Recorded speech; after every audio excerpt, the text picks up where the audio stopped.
출애굽한 이스라엘 백성들은 오랫동안 바로의 노예 생활을 했었던 민족이었습니다. 그들은 육체적으로도 노예였지만 정신적으로도 노예 정신이 있었습니다. 쉽게 말하면 노예의 DNA를 가지고 있었다는 것입니다. 그러므로 그들은 안식에 대한 개념이 없었을 것입니다.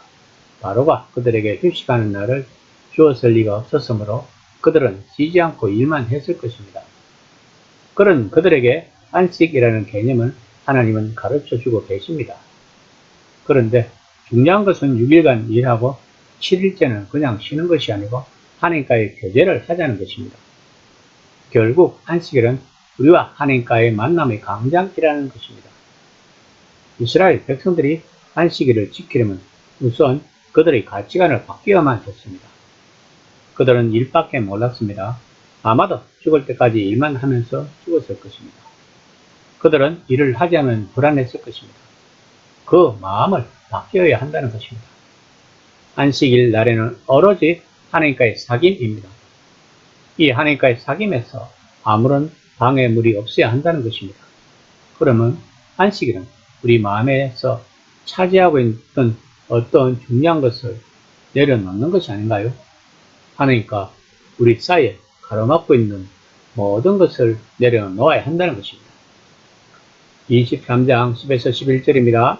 너는 6해 동안은 너희 땅에 파종하여 그 소산을 거두고 7째 해는 갈지 말고 묵혀두어서 내 백성의 가난한 자들이 먹게 하라. 그 남은 것은 덜짐승이 먹으리라. 내 포도원과 감람원도 그리할지니라.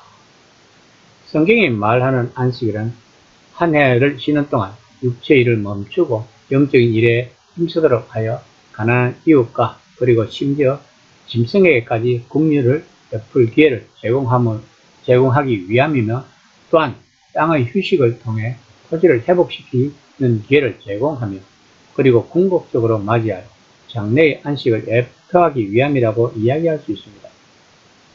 포도주와 감람류는 이브린들이 주식으로 사용되는 중요한 작물입니다. 가장 중요한 것도 안식년을 지키라는 것입니다. 그러나 이스라엘 역사를 보면 이 안식년은 잘 지켜지지 않았고 바벨론 포로 시기에 어거지로 70년을 그 땅들이 안식했으며 그 후에 하스몬 왕조 시대에 이르러서 이 법을 지켰다고 합니다. 23장 12절 말씀입니다. 너는 6해 동안에 내 일을 하고 7째 날에는 쉬라. 내 소와 나귀가 쉴 것이며 내 여종의 자식과 나가네가 숨을 돌리리라. 안식일의 첫째 목적은 하나님이 창조주가 되심을 기억하는 것입니다. 그 창조주 하나님의 은혜를 모든 사람들에게 전파하는 것입니다.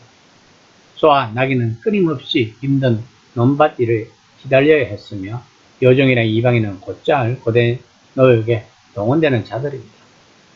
이들에게도 안식일은 영적 교훈뿐만 아니라 휴식까지도 가져다 주는 것이었습니다. 다시 말하면 하나님의 사랑을 이웃 사랑으로 전하라는 것입니다. 23장 13절 말씀입니다. 내게 이른 모든 일을 삼가 지키고 다른 신들의 이름은 부르지 말며 내 입에서 들리게도 하지 말지니라. 아마도 출애굽한 이스라엘 백성들은 하나님보다는 이방신을 섬겼던 것 같습니다. 왜 이스라엘 백성들이 이방신들을 섬겼을까요? 이방신들이 더 능력이 있어서? 아마도 그냥 그들의 일상생활이 이방신들을 섬기는 것이었을 것입니다. 그러므로 이방신을 섬긴다고 하나님을 섬긴다는 것은 어떻게 보면 굉장히 어려울 수도 있을 것입니다. 그러므로 성경은 끊임없이 이방신을 섬기지 말고 하나님을 섬기라고 말하고 있는 것입니다. 그러면 이방신들은 누가 만드는가요? 바로 인간들이 자기들의 길흉 화복을 위하여 상상하여 만든 것입니다. 그럼 안식일이 말하는 것은 무엇인가요? 우리들의 사고방식을 바꾸라는 것입니다. 우리들의 가치관을 바꾸라는 것입니다. 이것을 신약에서는 중생이라고 합니다. 이처럼 안식일이나 안식년은 우리가 생각하는 것보다 큰 뜻을 품고 있습니다. 그러므로 하나님이 주신 율법의 정신이 무엇인지를 깊게 생각하면 바울의 신학을 이해할 수 있을 것입니다. 바울은 구약 말씀에서 그의 신학을 만들었으니까요. 그러므로 우리는 구약 말씀을 읽거나 해석할 때 바울의 시선으로 보면 좋을 것입니다. 바울은 해박한 구약 지식을 가지고 하나님의 율법을 일상생활에서 어떻게 하면 더 잘 지킬 수 있는가를 연구하던 바리새인이었습니다. 그러나 다메섹 도상에서 예수님을 만나고 나서 그는 구약에서 예수님의 행적을 찾으려고 노력했고 율법이 품고 있는 하나님의 뜻을 찾으려고 노력한 것이었습니다. 예수님 또한 이 땅에서 가르치신 것은 율법의 정신이었습니다. 오늘 우리는 안식일과 안식년에 대한 말씀을 보았습니다. 결국 안식일은 하나님과 나와의 사귐입니다. 쉽게 말하면 에녹과 노아처럼 하나님과의 동행인 것입니다. 이것이 성경 전체가 말하고 있는 흐름입니다.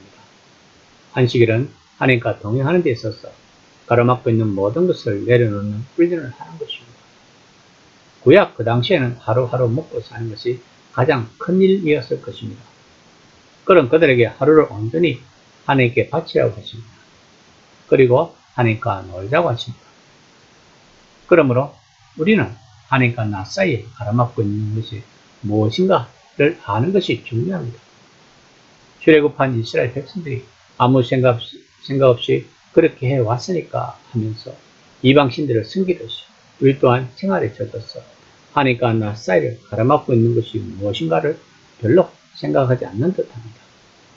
그냥 생활에 찌들러서 그럴 수도 있고 하나님이 내 인생에서 첫째가 아니라서 그럴 수도 있을 것입니다. 이 시간에 한번 심각하게 생각해 봅시다. 내 마음에서 첫 번째는 누구인가?